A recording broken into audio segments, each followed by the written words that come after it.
We don't know exactly how many homes she went through, but every single time, the same thing happened. She was given back. This is Nori's story, the story of a tiny Italian greyhound who never quite fit into anyone's life. And her fight to hold on. The earliest owner we know of surrendered her to a shelter because they found her behavior too much. We later learned she had already been in several homes before that, but somehow she always ended up back at the shelter. The owner before me was actually trying to do something good. She adopted Nori so her dog wouldn't be alone during the day. But things didn't go the way she expected. Her small Chihuahua never accepted Nori, and Nori started living like a stranger, even in her own home. When I spoke to the woman on the phone, I could hear that feeling in her voice immediately. There's a certain tone people have when they're forced to let go of something they care about.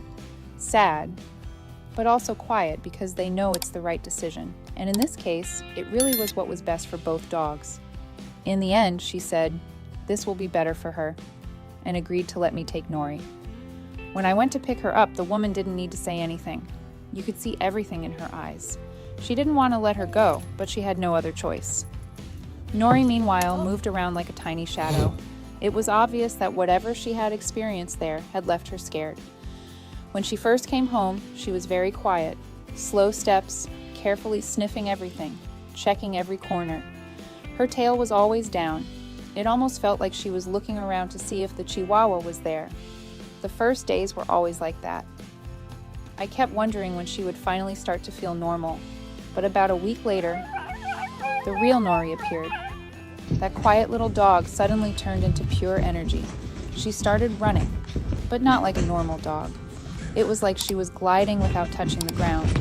One second she was right in front of me, the next second she was somewhere else. Honestly, it felt like she was teleporting. Watching her at the park is something else entirely. That tiny body suddenly becomes a blur, like she's moving at the speed of light. I work from home, so Nori has basically become my all-day live entertainment. I'll be in a meeting trying to act serious, while in the background, Nori and my roommate's dog are turning the house into a racetrack. Her toys start squeaking at the worst possible moments, and instead of getting annoyed, I just start laughing. Then there's the water situation. The first time I put food and water down for her, I just froze. Because instead of drinking, she was basically flooding the kitchen. Water everywhere. Months later, nothing has changed. If anything, it's gotten worse. At this point, I just mix water into her food so at least she stays hydrated without turning my kitchen into a swimming pool.